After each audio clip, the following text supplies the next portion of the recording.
আসসালামু আলাইকুম সুপ্রিয় ষষ্ঠ শ্রেণীর শিক্ষার্থীবৃন্দ, তোমরা এই চ্যানেলটি সাবস্ক্রাইব করে দিও। আজকের ভিডিওতে আমরা ষষ্ঠ শ্রেণীর গণিত বিষয়ের সপ্তম অধ্যায় বীজগাণিতিক রাশির জগৎ এই অধ্যায়ের 5 নং নিয়ে আলোচনা করব। তো সম্পূর্ণ ধারণা পেতে ভিডিওটি না টেনে সম্পূর্ণ দেখার অনুরোধ করা গেল। দেখো, এখানে 1 নম্বরে প্রথম রাশি, এই যে দ্বিতীয় রাশি, তো একটা নিচে একটা লিখবো আমরা আগে। তো বিয়োগের ক্ষেত্রে প্রথম রাশি থেকে দ্বিতীয় রাশি বিয়োগ করার সময় আমাদেরকে সবসময় দ্বিতীয় রাশির চিহ্নগুলো পরিবর্তন করতে হবে, ঠিক আছে? যে মাইনাস থাকলে হয়ে যাবে প্লাস, এটা প্লাস আছে, এটা হয়ে গেছে মাইনাস, ঠিক আছে? এটা কিন্তু সবসময় মাথায় রাখতে হবে, যেহেতু প্রথম রাশি থেকে যখন আমরা দ্বিতীয় রাশি বিয়োগ করব তখন দ্বিতীয় রাশির চিহ্নগুলো পরিবর্তন করে দিতে হবে। দেখো, তো এখানে কত 23b, মানে 23টা বি পাইছি, এখানে 2টা বি, 2টা যোগ করলে কত হচ্ছে 25b। এখানে 12টা এ আছে, এখান থেকে 7টা এ চলে গেল, আর থেকে 5টা এ, ঠিক আছে? তাহলে 5a প্লাস 25b। 2 নম্বরে কী আছে দেখো, এই যে প্রথম রাশি 4x মাইনাস 5y থেকে দ্বিতীয় রাশি 6x প্লাস 5y বিয়োগ করতে হবে। তো দেখো, আমরা রাশিগুলো দ্বিতীয় রাশি যখন লিখব তখন এগুলো চিহ্ন পরিবর্তন হবে, চিহ্ন পরিবর্তন করতে হবে। তো এই যে -5y থেকে -5y, এখানে এটা -7y, তার মানে -12y।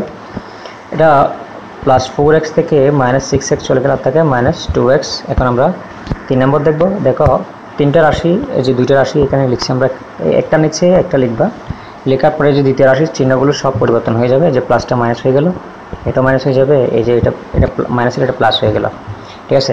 তো দেখো, এখন আমি যদি এখানে 20টা জেড থেকে 25টা জেড থেকে 20টা চলে যাবে, তাহলে তার করে 5টা জেড।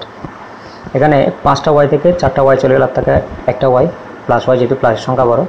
এখানে 10টা জেড এক্স থেকে 9টা এক্স চলে যাবে, আর তাই কটা, সরি এই 2টা যুগ, এটাও যুগ এটাও যুগ, তাহলে 10 আর 9 হচ্ছে 19টা এক্স। আমরা এরপরটা দেখি, 3টা রাশি একটা নিচে আর একটা বসাবে, এরকম করে 2টা রাশি আছে, দেখো বসাবে। বসানোর পর আমরা এখন যোগ বিয়োগ করবো, ঠিক আছে? তো তোমরা বসানোর সময় এটা খেয়াল রাখবা, যেমন যে px এর নিচে px হবে, দেখছো? এই কিউআই জায়গায় কিউআই, আর জায়গায় এরকম করে, তো এটা তো এক্সট্রা অবশ্য। দেখো, তারপর বসানোর ক্ষেত্রে আমরা দেখি এখানে এই যে এটা এটা এটা এটা তো কোথাও না, সেজন্য এটা প্রথমে লিখে দিয়েছি, যেহেতু এটা দ্বিতীয় রাশি সেজন্য মাইনাস দিয়ে বসলো। এরপর এটা হচ্ছে 14cz, এটাও বসে গেল। তো এই যে এখানে এটা হচ্ছে প্লাস, মাইনাস থাকলে প্লাস হয়ে যাবে না? তো এখানে 11টা কিউআই থেকে কিউআইয়ের সাথে 8টা কিউআই যোগ করলে 19টা কিউআই। এখানে 5টা পিএক্সের সাথে 7টা পিএক্স যোগ করলে কত হয়, 12টা পিএক্স। তো দেখো 5 নম্বরে কী আছে, দেখো রাশিগুলো একটা নিচে একটা লিখবা। এরপর দেখো 13টা জেডের সাথে আমি এই 13 জেড থেকে যদি 15টা বিয়োগ করি, তার থেকে 15টা জেড।